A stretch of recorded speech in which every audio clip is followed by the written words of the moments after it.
మీ business ఏదైనా మీ ఊర్లో promotion చేయాలంటే అది సుమన్ టీవీతోనే సాధ్యం. ఇప్పుడే సంప్రదించండి. రెక్కాడితే గాని డొక్కాడిని బతుకులు వీరందరికీ కూడా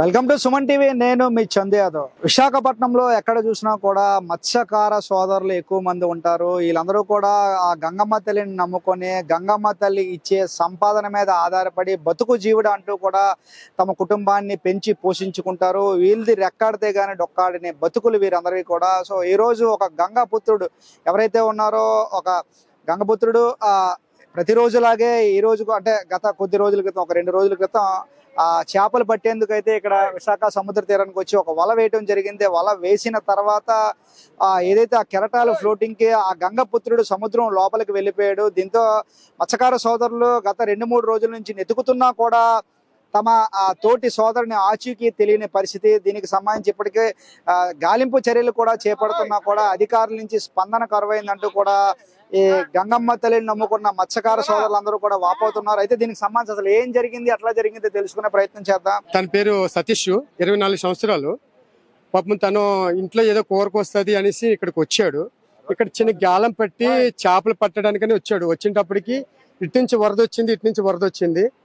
ఆ టైంలో ఏమైందంటే తను చూసుకోలేదు. అక్కడ నుంచి వచ్చినప్పుడు చూసుకోలేదు, ఇటు నుంచి వచ్చినప్పుడు చూసుకోలేక ఏమైందంటే అక్కడి నుంచి ఆ వరద వచ్చి లోపల కొట్టుకెళ్ళిపోయినప్పుడు ఆ మనిషి ఇస్రోలు వేస్తారు. ఇక్కడ ఇస్రోలు వేసిన ఆయన ఒక అతను చూసి కాలంలో కదా కొట్టుకొస్తుందని చెప్పేసి అనుకున్నారే తప్ప కానీ ఇది మా మనిషి అనేసి అనుకోలేదు. తను అనుకుంటే మా మనిషిని మనకు మేము రక్షించుకోలేకపోయాం. ఆ టైంలో మేము పోలీస్ స్టేషన్కి ఆదివారం సెలవు. పోలీస్ స్టేషన్ అధికారానికి ఎవరికి ఇంటిమేషన్ చేయలేదు. నెక్స్ట్ రోజు ఇంటిమేషన్ చేస్తే వెళ్ళి సాయంత్రం చేస్తాం. మేము పడవల మీద 3 రోజులు తిరుగుతున్నాం. ఏమన్నా మా బాడీ దొరుకుతుందా ఏంటనేసి ఇంటిమేషన్ చేస్తున్నాం.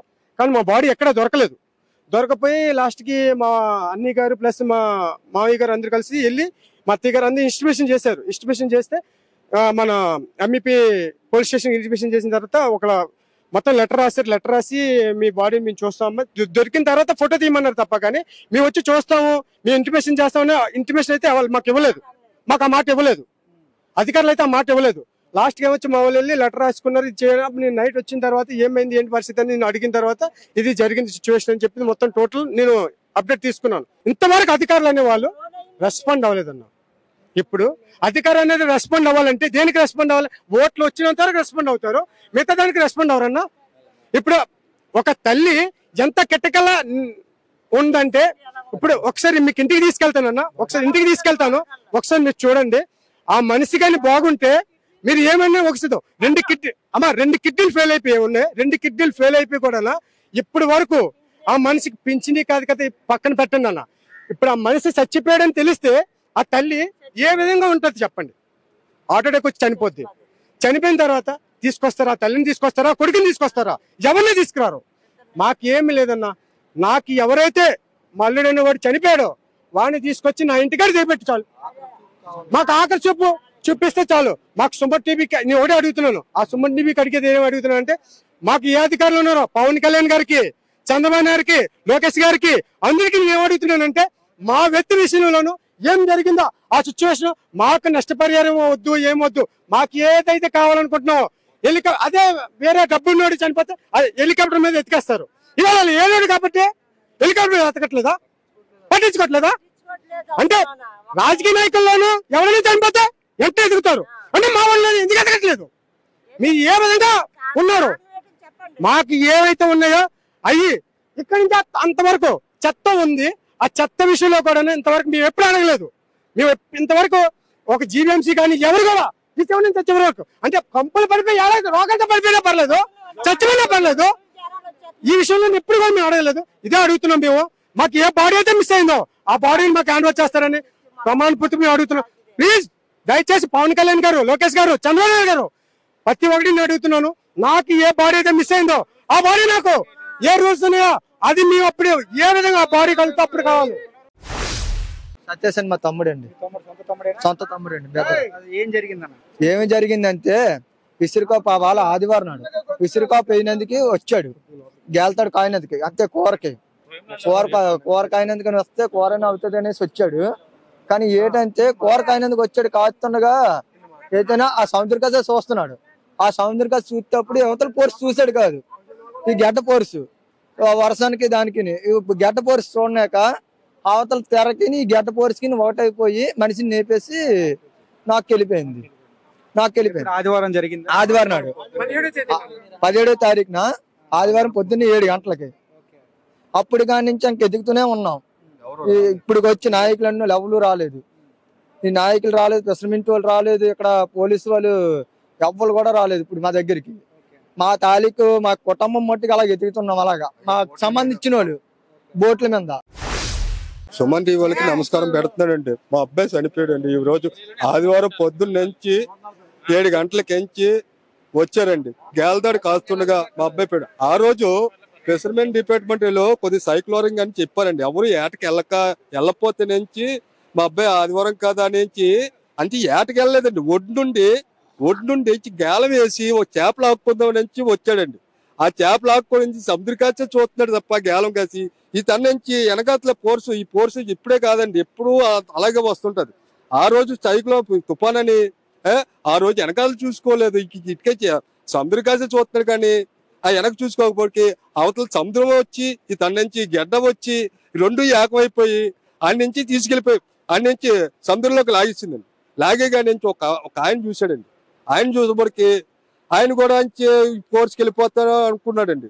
నేను కూడా పోర్చుకి వెళ్ళిపోతాను, నేను చచ్చిపోతాను నేనే అనుకుని ఆయన పేనాలు కాపాడుకొని ఆయన పక్క తప్పాడు.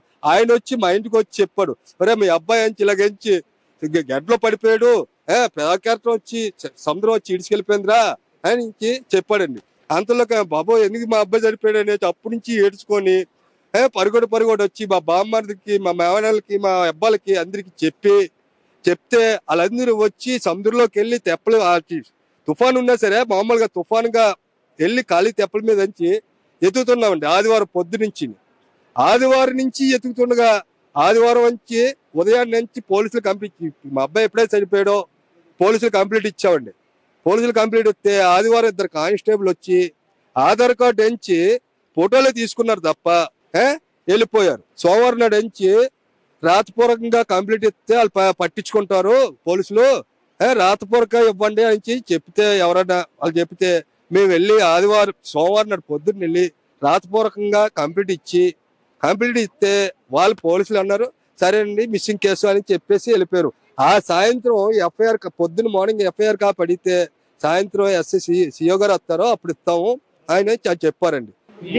ఇక్కడ పరిస్థితి నిజంగా ఇంత జరుగుతున్నా కూడా అధికారులందరూ కూడా అసలు కనీస స్పందన లేదు.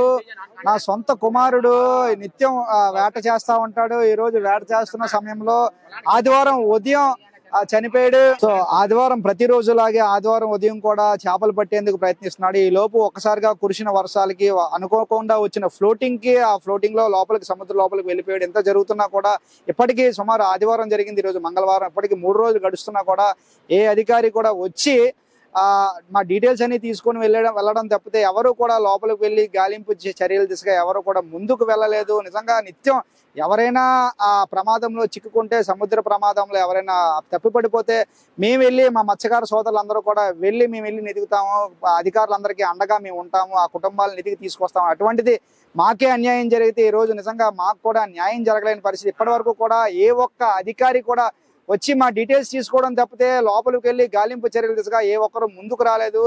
శాసనసభ సభ్యులు కావచ్చు, అధికారులు కావచ్చు, ఎవరు కూడా మమ్మల్ని ఆదుకునే పరిస్థితిగా ముందుకు రావట్లేదు. ఇప్పటికైనా అధికారులు దయచేసి 3 రోజులు అవుతుంది ఆయన చనిపోతాడని మాకు తెలుసు, కాకపోతే చనిపోయినా కూడా మృతదేహాన్ని నెతికి వచ్చి మాకు అందిస్తే మేము కనీసం చివరి చూపైనా చూసుకుంటాం, దహన సంస్కారాలు చేసుకుంటాం అంటూ కూడా ఒక దీనస్థితిలో వీరందరూ కూడా కోరుతున్నారు. ఇప్పటికైనా అధికారులు స్పందించి ఆ దిశగా ముందుకు వచ్చి ఏవైతే ఉందో గాలింపు చర్యలు చేపట్టి ఆ మృతదేహాన్ని బాధిత కుటుంబ సభ్యులకి అందిస్తారని అందరితో పాటు మనం కోరుకుందాం. చూసినా ఉండండి సుమన్ టీవీ వీడియో జర్నలిస్ట్ రవితేజతో చందు, సుమన్ టీవీ విశాఖపట్నం.